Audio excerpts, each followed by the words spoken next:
Hello everyone, welcome back to our channel startuplanes.com. My name is Neha, and as you know, these are the series of interviews that we are conducting for the CEOs and founders of some excellent startups.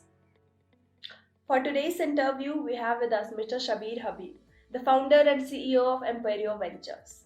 He has over 3 decades of experience in setting up and running large businesses. He founded Emporio Ventures with the visions to become one of the India's leading companies in providing movement solutions. They are committed to quality and transparency to their customers as well as their partners. So, do watch this video till the end to know more about them and their offerings. Hello, sir. I am Neha from startuplanes.com and we welcome you for this interview. Hi Neha, thank you so much for having me here. Thank you, sir. So, sir, please introduce yourself to the viewers. My name is Shabbir. I am Shabbir Habib, and I am the founder CEO of this organization, Emporio Ventures Private Limited, and so we cater to movement solutions. So all industries, industrial movement solutions. So we manufacture, import caster wheels. So you must have seen those wheels Yeah. which are used in medical equipment, which is used by various industries, and also not only to lift heavy equipment, but also to lift and move heavy equipment time to time, right? So from 10 tons of weight to even simple 20-30 kgs of weight being moved by one wheel. So that is what we do. And my background is I've been in the services industry. Started my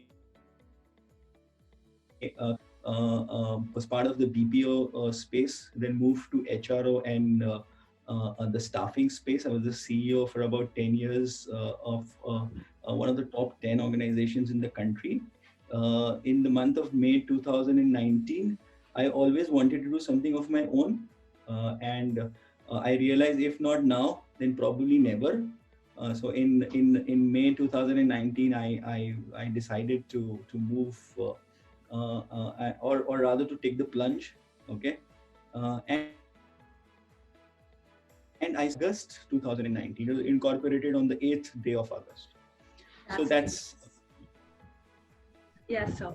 So, sir, my very first question to you will be that can you clearly brief us again once more about how did you come up with this idea of full startup? I've been from the services space, right?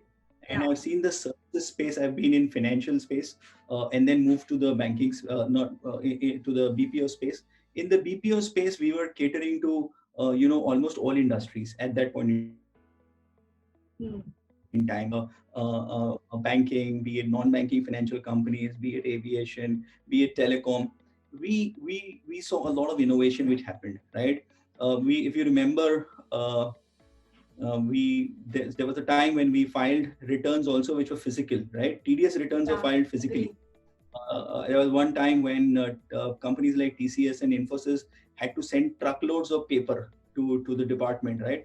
And that got changed into electronic form. So NSDL did that. We are partners to NSDL also. It is everything that I've learned over the last 20 years. And when I left, I didn't want to go back to services.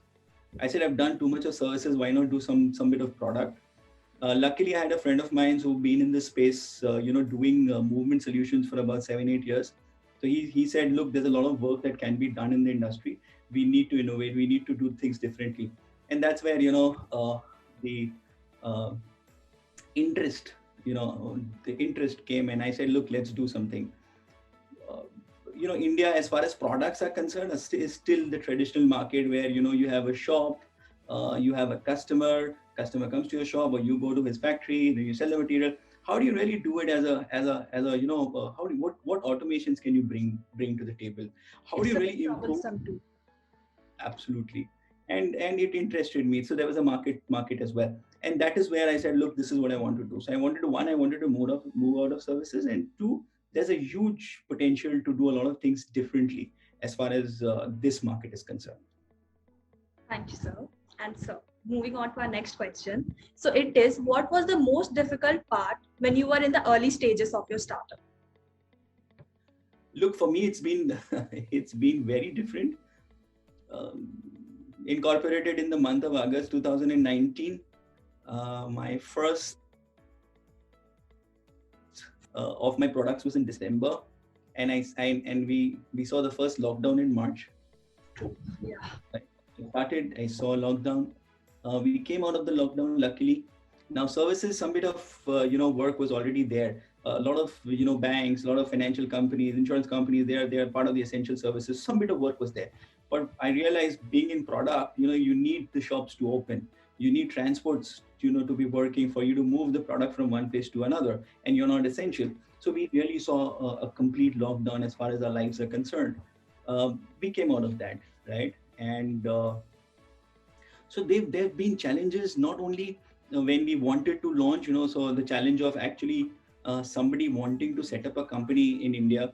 It's a little better than what it was, but you still have to go through a lot of things. You need to register your brand, you need to you need ROC clearances, you need your trademark to be registered. All of it takes time, so we went through all of that, right? We It's a bit experienced lengthy process. all the lengthy processes of actually incorporating a company and launching a brand, right, which you really want to launch in a very, very proper fashion. So those are the challenges, along with, obviously, I'm sure the whole world went through a lot of challenges as far as the COVID is concerned, right? Yeah. Agree. Okay, sir. So moving on to our next question, it is, what was the gap in the market that you identified? I guess I've already touched upon the answer in your first question. The gap, as far as I'm, so there is a need for solutioning. Today, what really happens is the customer does not have solutioning available to them. And I'm not talking about large customers. I'm talking about MSMEs. I'm talking about small and mid customers. So if they need something, they probably get it at a price which is available in a shop. So there is a huge gap as far as solutioning is concerned.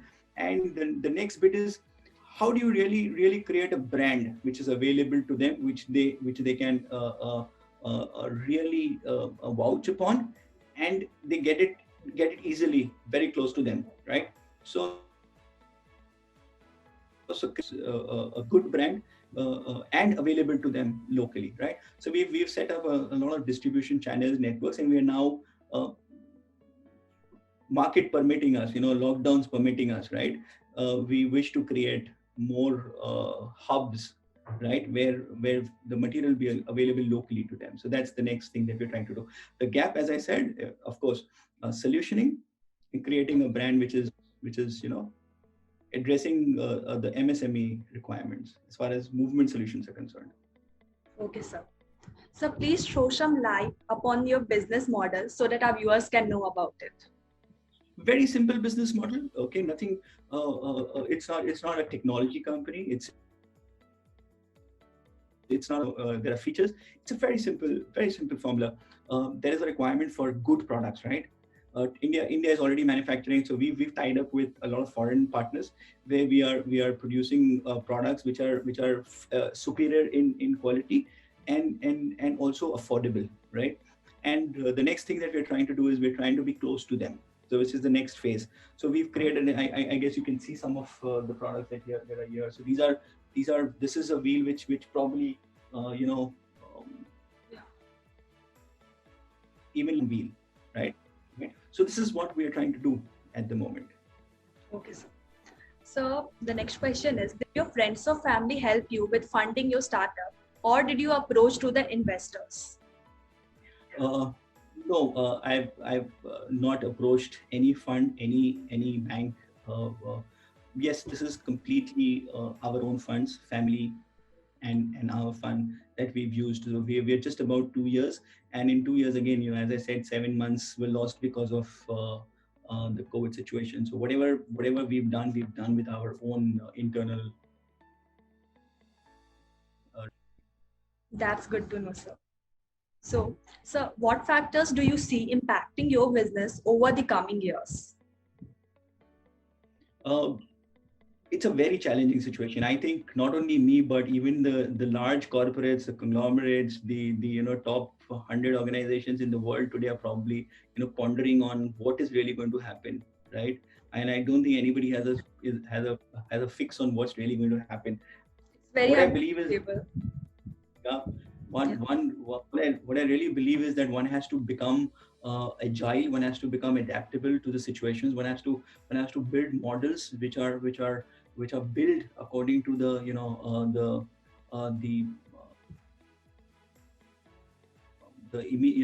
sudden changes that keep coming to you. So we are also trying to do that. As I said, uh, uh, we are trying to build um, hubs in locations, in regional locations, so that if one area is shut down, at least the other area keeps functioning. Some bit of action is available to us. Otherwise, in India today, you can work out of a single location also, and the logistics have really improved in the country, right? And with GST coming, there is no state borders as such, right? You can, from sitting in Kanyakumari, you can work from anywhere. That's not the challenge. But if these situations continue, then you really need to be in action. You really need to diversify in that sense, move to other areas as well. That is one. And I'll give an example. So we made a plan of achieving a certain revenue in the last year. It didn't work out. We said, okay, fine. We've got to catch up. We've got to cover up, and we built our business plans in the month of this March, right? And we said, look, this is what we're going to look at. And come April and May, we said, okay, fine. We're going to take action. So suddenly, so these are the things that one has to work with. Creating a business model which is enabled in itself by for you to really scale up and scale down faster is what one has to really do in such unpredictable times. Indeed, sir, you touched upon really great points, especially that the point of adaptability, because that's what is needed most in all the Mm. organizations. Yeah. Mm. So, are you looking forward to hire fresh talents in your team as the company grows in coming time? All the time, all the Great. time. So, sir, while hiring, what are the few factors that you'll consider in the candidate? Well, I've been from the HR space. I've done that for many years. The two things that I really look at, or two three things that I really look at is, one is the attitude, right? The attitude is everything, and the next is integrity and attitude, and the energy that the person brings, comes with. Uh, Anything and everything else, skills can be taught. You can really teach a person skills, right? And if they come from good school, they come from good background, attitude and integrity are really matter for me, because those are the backbones that one really needs. So I would Absolutely. go with. Yeah, all the 3 points, attitude, integrity, as well as energy, are very important because positive energy is all we needed in these tough times and will need forward in future. Absolutely, not only in tough times. Energy is everything. If you don't have energy, I mean, then you Yeah, you you everybody else's energy is also down. true. You impact your surroundings as well. So Absolutely. it's yeah. So, sir, what according to you are the personality traits of a good leader? It's a leader has so many traits, right? The So please one list trait few that of. one trait a leader really has to have a purpose, right? If you have a cause, if you have a purpose, and then you're driven towards that purpose and your cause, I think that is the most important, that any leader, if you don't have a purpose, if you do not have a cause, you're not going to become a good leader to people, right? And if you have a purpose, you have a cause, you take everybody towards that purpose. And unrelenting passion, working towards that cause is what a good leader. I mean, I can get into a lot of points which probably your management schools teach you about leadership. But these are the traits that I've seen in all the good leaders that we know, all the industry leaders that we know, all the good leaders for that matter, not only industry, even outside industry. So they've always had a purpose, they've always had a cause, and they've driven towards that cause no matter what. Come rain, come shine, they've always driven towards that cause, right? Never feeling Never giving up attitude is must. track, yes, sight of that cause. So I think that is what a leader really leadership is all, or leader is all about. Okay, sir. So moving on to the next question. What is the best and the worst part of being the CEO? Ah, that's a very good question. Yeah. I'll tell you a very small quick story.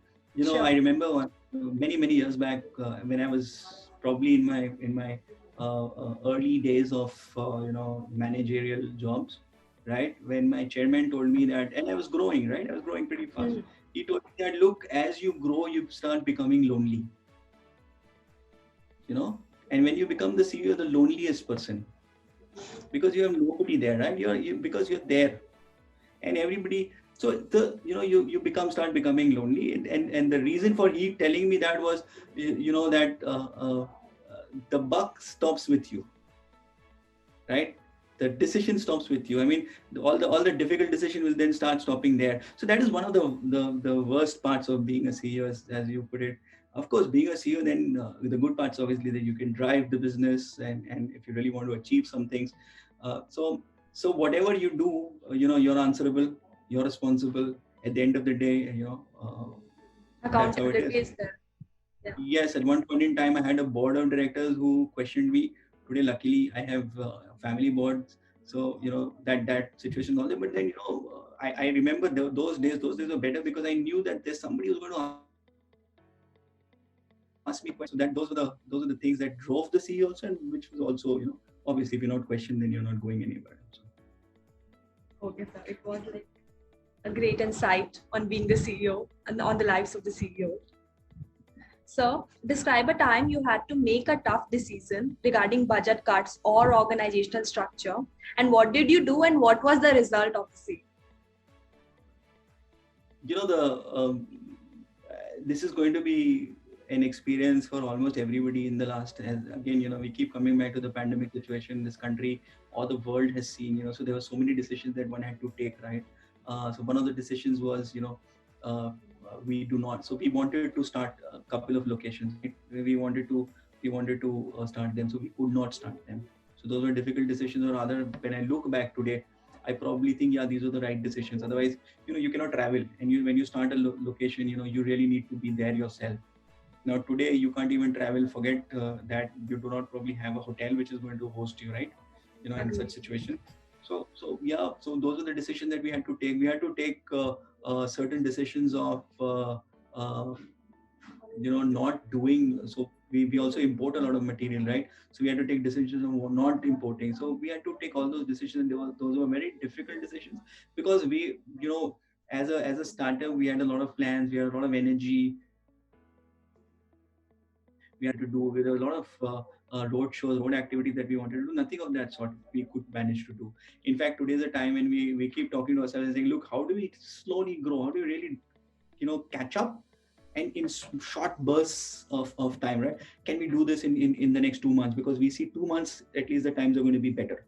So can we identify a location? Can we get a good person there? Can we start there and do it in 2 months? If not, then we do something else. So these are the things that we've decisions that we've had to take. The lockdown restrictions has posed a great threat to like many of the startups because it restricted their movement. Absolutely. Okay. Absolutely. So moving on, are you looking for any vendors to help you simplify any part of your business?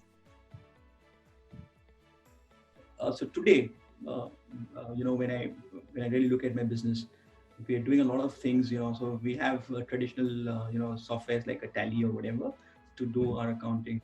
But yeah, there's a lot of technology that we want to. In fact, we just finalized the technology for a CRM today itself. Right, we just signed with them today morning, where we are completely automating our selling process. Right, so we are moving on to a CRM platform. We also want to automate the entire experience, platform from a customer's perspective, from how do we dispatch the material to how does the customer receive the material. And I'm not talking about the experience that a customer has from an Amazon. I'm talking about an industry, or a small industrial materials selling shop in a very very small industrial area, right? So the experience that they have is very different to what the experience that we can give them. So from a technology standpoint, can we really automate all those processes of he receiving information, he knowing where his product is, he knowing when it's getting delayed, and in these times, when know that transports are not fully functional, so there are delays and so can we keep him informed and all of that. So we've just signed today, and I think technology is going to enable us to do a lot of things better, and that's one of the gaps, as I told you, that really needs to be addressed, on how people are really doing this business and how they're addressing a customer's need, you know from that standpoint. Yeah. So we are looking at a lot of vendors coming in and helping us achieve that. Okay, sir. Moving on to the next question. What are the recent and the long-term plans of your startup? Yeah, again, as I said, we keep making plans, but we keep going back and ending up changing them in these days. Change is So yeah, the inevitable. change is no the see change is inevitable. I completely agree with you, but these are forced changes, right? Yeah. So one changes, the world is changing, things are changing, right? So you accept it. The hard part today is you have to accept something which has nobody has control over, nobody can forecast, right? True. Any change, some changes can be forecasted. This is a change which nobody can forecast. One, that is one. How so in the immediate in the thing, and in the future, let me speak more about long term rather than short term. Short term is survival for everybody today. How do we really survive these times and grow in bursts, small bursts? Let's give it energy and see if we've done that, and then come back to the drawing board and see how we can take it to the next burst, right? In the long term, yeah, there's a lot of things that we want to do. We want to start our own hubs, as I said. So these are small hubs in the regional, parts of the country, south, east, north, central part of India, and we are already here, where we are closer to the customer, so that our reaching time to the customer becomes smaller, and strengthening our dealership network. So we have dealers across the country. How do we really strengthen them? And the next thing that we're really working on is exports, right? So how do we really build the brand and take this brand to the other from a futuristic plan is what we're looking at. Okay, sir. Sir, so lastly, what will be your parting thoughts for our viewers? As I said, I don't know, as a startup owner, um, coming from 20 years of working in the formal industry, where I was assured of getting a certain comfort every single date of the month, maybe the first or the last day of the month. Moving from that to actually taking the plunge. I think one has to really do it. Times may be bad, times are bad today, but what I've always told myself is that I've got to be strong, I've got to stay the course, no matter what happens. We may keep faltering, we may keep falling down, but I've got to keep bouncing back. I've got to keep getting up again and try a lot of things, and we've done that. In the recent past, we've started our own retail wing, where we're only doing retail, because that was how we had to survive. This is the market. Let's look at this market. If transports are not working, we did that. So a lot of these things that one has to really do, and one has to be strong in these times, and start creating plans which are scalable, and you can scale down also. Do not something which is very very in the sense, don't do something which is really long term, in the sense that uh, which needs the markets to be open, which really needs you to be there, because those are the things that are not going to happen. Or I don't know. Hopefully, after the vaccinations, probably we will see the last of this problem. But if not, then one has to be prepared for the second, third, fourth, fifth wave as well. That's how life is, Yeah. no matter what happens. So my parting thoughts with everybody would be that come so long, right? We've seen more than 1.5 years now of this this harrowing time.